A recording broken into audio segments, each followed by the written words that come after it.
លះបង់ភាពមានបានស៊ូទៅរស់នៅក្នុងព្រៃជ្រៅព្យាបាលមនុស្សក្រីក្រមកដឹងពីខ្សែជីវិតដ៏អស្ចារ្យរបស់ម្ចាស់ពានរង្វាន់ Nobel សន្តិភាពលោក Albert Schweitzer កំពូលមនុស្សមានទេពកោសល្យនិងជីវិតដ៏រុងរឿងនៅអឺរ៉ុបនៅក្នុងពិភពលោកយើងនេះឲ្យតែនិយាយពីមនុស្សដែលមានចំណេះដឹងខ្ពង់ខ្ពស់មានទ្រព្យសម្បត្តិនិងមានឈ្មោះបោះសម្លេងល្បីល្បាញ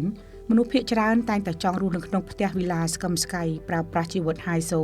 ស៊ីវិល័យនៅក្នុងទីក្រុងទំនើបធំមែនទេប៉ុន្តែថ្ងៃនេះយើងនៅមកស្គាល់មហាបុរសម្នាក់ដែលធ្វើរឿងផ្ទុយពីមនុស្សទូទៅទាំងស្រុងគាត់បានសម្រេចចិត្តបោះបង់ចោលក្តីសុខនិងភាពមានបានទាំងអស់នៅអឺរ៉ុបដើម្បីទៅរស់នៅក្នុងព្រៃដាច់ស្រយាលជួយសង្គ្រោះជីវិតមនុស្សក្រីក្រគាត់មានឈ្មោះថាលោក Albert Schweitzer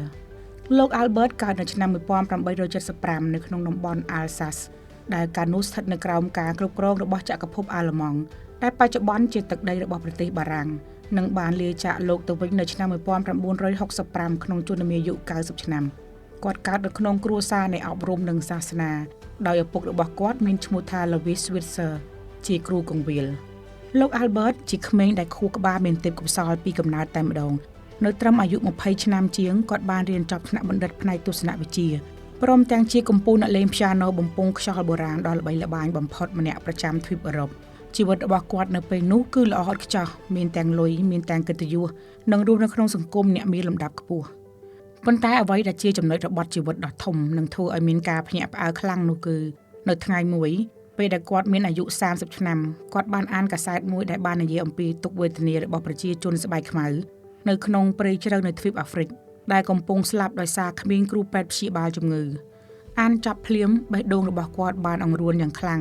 គាត់បានគិតថាខ្លួនឯងរស់នៅមានក្តីសុខនិងមានចំណេះដឹងច្រើនណាស់ទៅហើយចុះហេតុអ្វីមិនយកចំណេះដឹងទាំងនេះទៅជួយមនុស្សដែលកំពុងមានទុក្ខដូច្នេះនៅឆ្នាំ1905គាត់បានប្រកាសប្រាប់ក្រុមគ្រួសារនិងមិត្តភ័ក្តិថាខ្ញុំនឹងបោះបង់អាជីពជាទស្សនវិទូនិងជាអ្នកតន្ត្រីចោលហើយខ្ញុំនឹងទៅចុះឈ្មោះចូលរៀនជំនាញពេទ្យឡើងវិញមិត្តភ័ក្តិនិងអ្នកប្រាជ្ញជាច្រើនអ្នកបានជេរប្រមាថនិងគិតថាគាត់គឺជាមនុស្សឆ្កួតព្រោះមនុស្សអាយុ30ឆ្នាំទៅហើយបែរជាទៅអង្គុយរៀនពេទ្យជាមួយក្មេងៗស៊ូទ្រាំរៀនយ៉ាងលំបាកអស់រយៈពេល7ឆ្នាំ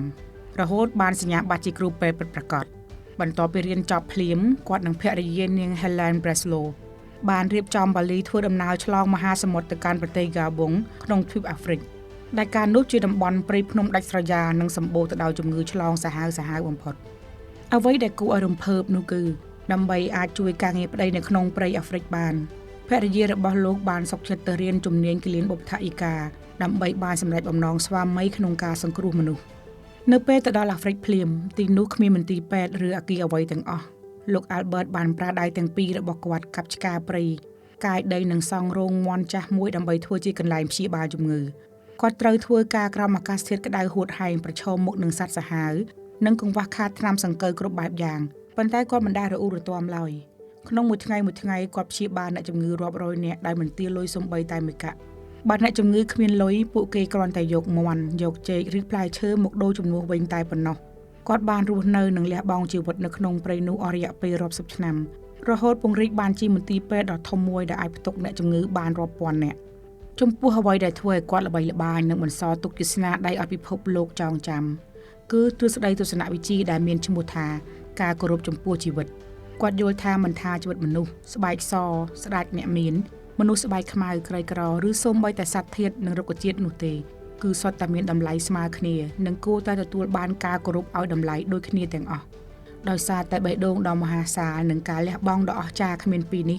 លោក Albert Schweitzer ត្រូវបានពិភពលោកបានប្រគល់ពានរង្វាន់ Nobel សន្តិភាពនៅឆ្នាំ1952លុយប្រាក់រង្វាន់ទាំងអស់ដែលទទួលបានពីពានរង្វាន់លំដាប់ពិភពលោកនេះគាត់មិនបានយកទៅទិញផ្ទះឬឡានជិះផ្ទាល់ខ្លួនឡើយ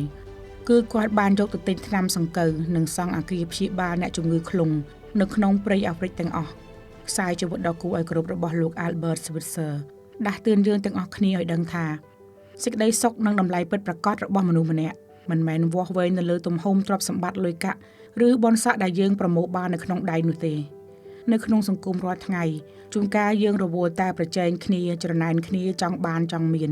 រហូតដល់ថ្នាក់ភ្លេចគិតពីមនុស្សជុំវិញខ្លួនប៉ុន្តែទស្សនវិជ្ជារបស់លោក Albert បានបង្ហាញយើងឲ្យឃើញថាអត្ថន័យនៃជីវិតដែលរស់នៅមានតម្លៃបំផុតគឺនៅពេលដែលយើងចេះចែករំលែកចេះអត់ឱននិងបានដឹងខ្លួនថាជីវិតរបស់យើងកំពុងតែរស់នៅដើម្បីមានប្រយោជន៍ និងជួយសម្រាលទុក្ខលំបាករបស់អ្នកដទៃព្រោះថានៅចុងបញ្ចប់នៃជីវិតអ្វីដែលយើងអាចយកទៅបានមិនមែនជាអ្វីដែលយើងបានប្រមូលទុកនោះទេគឺមានតែអ្វីដែលយើងបានលះបង់និងចែករំលែកទុកឲ្យពិភពលោកនេះតែប៉ុណ្ណោះ